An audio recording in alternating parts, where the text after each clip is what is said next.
তো দেখুন মটর আর আলুটা সিদ্ধ করে নিচ্ছি, কারণ ঘুগনি বানাবো। তো সিদ্ধ হওয়ার জন্য ঢেকেও দিচ্ছি। দেখুন এখন সিদ্ধ হতে থাক। তো দেখুন ঘুগনিতে দেওয়ার জন্য পেঁয়াজ, রসুন, এদিকে আছে জিরা, ধনে, আদা আর কাঁচা লঙ্কা বেটে নেব। তো দেখুন বাটা হয়ে গেছে মশলাটা, এখন এক জায়গায় করে নিচ্ছি। তো ঢেকে দিচ্ছিলাম, উঠিয়ে নিচ্ছি। দেখুন এখন সিদ্ধ দিচ্ছে নাকি। হ্যাঁ, কি সুন্দর সিদ্ধ হয়ে গেছে। এখন নামিয়ে নেব। আমি নিচ্ছি দেখুন।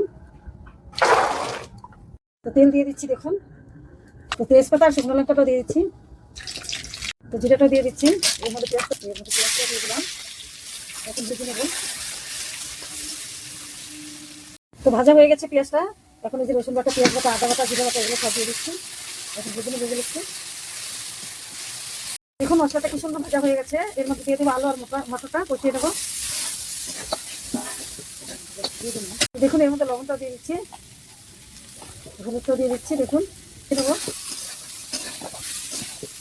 তো দেখুন কি সুন্দর করে কষানো হয়ে গেছে। এর মধ্যে এখন আমি জল দিয়ে দেবো।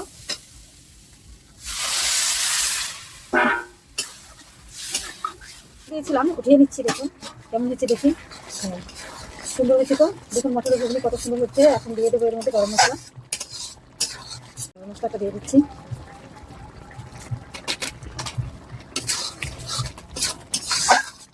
মধ্যে বড় ধনে পাতাগুলো দিয়ে দিচ্ছি।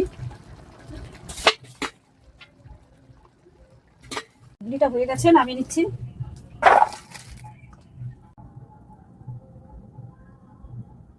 রান্না করলাম দেখলেন, এভাবে রান্না করে খাবেন। আর ভিডিওটা যদি ভালো লাগে লাইক, কমেন্ট আর শেয়ার করবেন।